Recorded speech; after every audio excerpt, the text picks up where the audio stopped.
So, what is ADHD?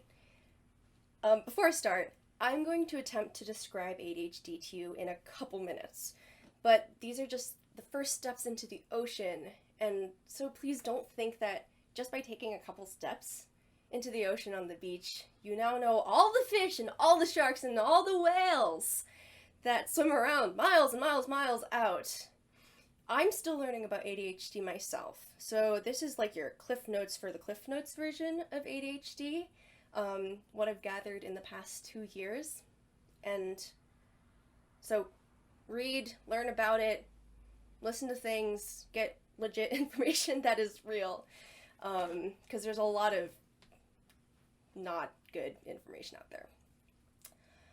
So, before I even get into the symptoms, let me start with who can have ADHD. So, girls can have ADHD too, not just boys.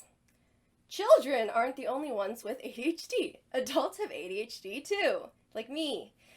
Like, I'm pretty sure I used to be really hyperactive as a kid, but all that hyperactivity went into my brain. So now my thoughts are mostly the stuff that's all the time. And the stuff you hear about ADHD being overdiagnosed, actually, for women and for people of color, ADHD is far more underdiagnosed than it is overdiagnosed. And yes, Asians can have ADHD.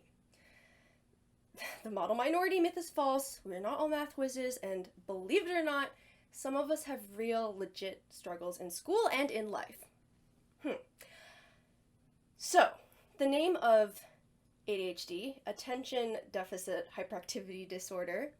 The attention deficit part of ADHD is actually incredibly misleading. It's not really a deficit of attention so much as attentional dysregulation. So it's like, say you have a light switch, or like, okay, so like people's normal attention is like a dimmer switch, and it's like, oh, I want more attention, cool, more attention, or medium attention, or like a little lower attention. For us, it's it's kind of like an on-off switch for a light where it's just like super bright, or like just not there at all. Super on, super off, no middle. That's our attention. Dysregulated. So for me, I hyper focus on things that I'm really interested in, and then like, I think, oh, should I take a break?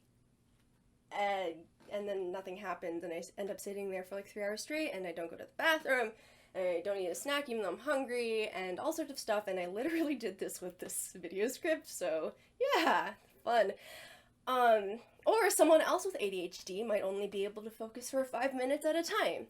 So basically what I'm saying is that ADHD looks different in different people, and it encompasses a lot more than just the symptoms listed in the diagnostic manual. So in America, the diagnostic manual used to diagnose like psychiatric and like brain things is called the DSM, and right now we're on the DSM-5, and for core ADHD symptoms, it lists inattention, hyperactivity, and impulsivity. And those are, I guess, pretty self-explanatory. You can read the DSM if you want to see more of that.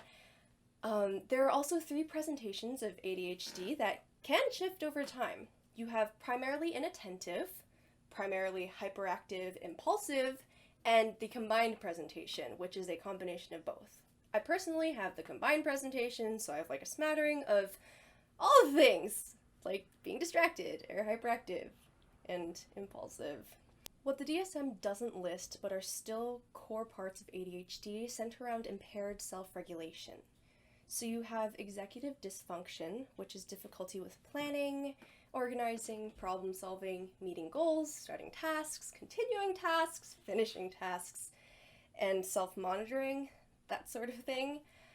And a part of executive dysfunction, for ADHD especially, is emotional dysregulation, which means that if you have something that happens and maybe you expect like this big of a reaction, ADHD might give this big of a reaction, or this big.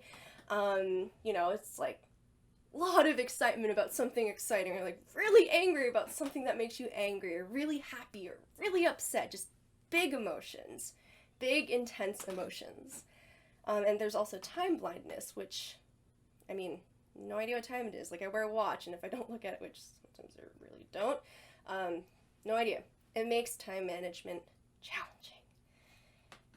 And if all of these symptoms of ADHD alone weren't enough, there are a whole slew of co-occurring conditions that often accompany ADHD, whether as fallout from the struggles of having ADHD or the shame associated with it, or just as other disorders that go along with it.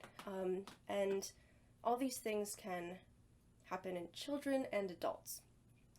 You can have depression, all the kinds of depression, all the kinds of anxiety, learning disabilities, conduct disorder, and or oppositional defiant disorder, increased risk for suicidal ideation, attempts, and completion, drug and alcohol use and abuse, eating disorders, sleep disorders, speech disorders, poor long-term educational and employment outcomes, more vehicular crashes, and poor health habits like nutrition and exercise. I don't want to be a downer here, but leading ADHD researcher Russell Barkley found that ADHD and the associated conditions can significantly reduce life expectancy by like 5 to 10 years. And so don't quote me on that because I'm still learning about like the research stuff and I don't want to like try to pull it all apart here. But I guess just know that ADHD is serious.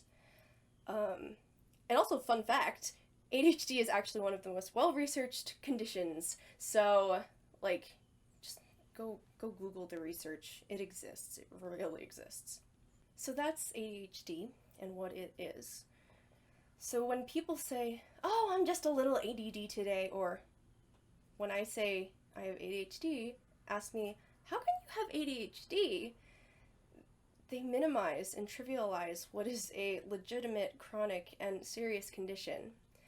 ADHD puts people's health and lives in danger, physically, mentally, and emotionally.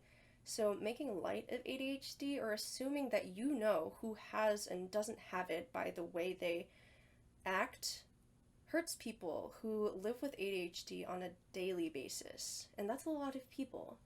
1 in 10 children are diagnosed with ADHD, and 1 in 20 adults are diagnosed with ADHD. And then you have people like me a couple years ago who weren't diagnosed with it, but who still have it. So please be mindful.